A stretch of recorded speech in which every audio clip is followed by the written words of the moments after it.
Case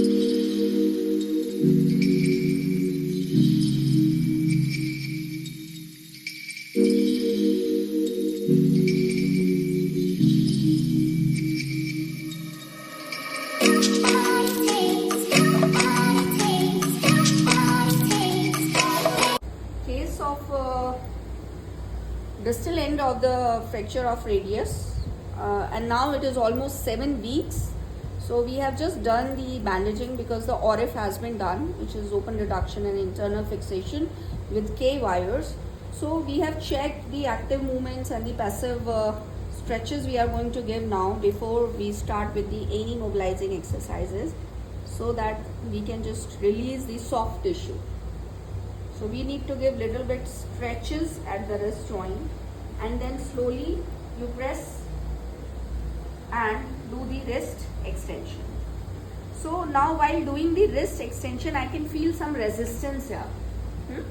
So when you feel the resistance, you don't have to go beyond this range, because this resistance shows that we need to give more passive stretches to release this stiffness and then going forward.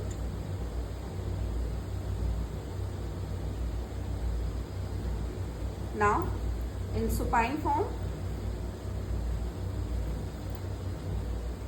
as you can see, patient is unable to do the full supination. So rather than forcing it, what we can do exercises in this plane also. So again I'll be putting and giving the extension exercises like this, and little bit flexion.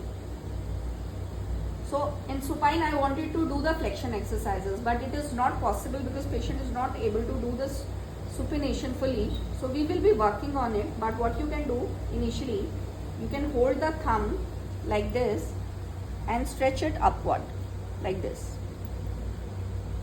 So we are going to work on the palmar surface of the patient. This is the palmar surface. So this little bit the muscles have got contracted because the hand was in the splint and the sling. So that's why we just need to work on the contracted muscles, which can be done only with the help of these passive stretches. Now the little flexion of the fingers. Stretch and flex the fingers like this. Again stretch and flex the fingers. So you can see even the fingers are not able to do the complete flexion, right? So then afterwards, if I try to do the little bit flexion like this,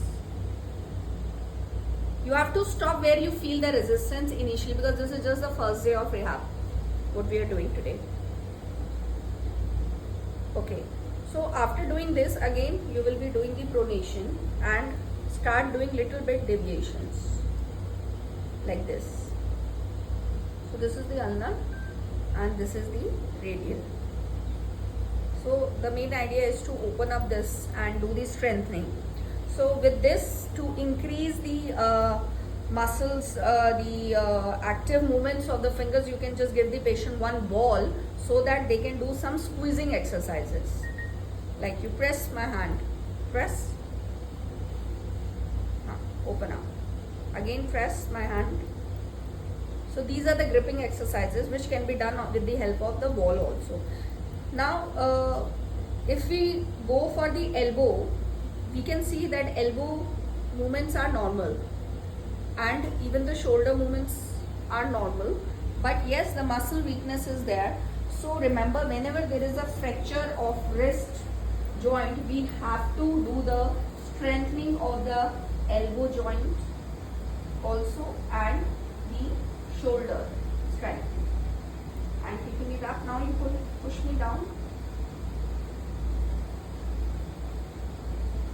So there is much more to do with the case, so we'll do it in next episode.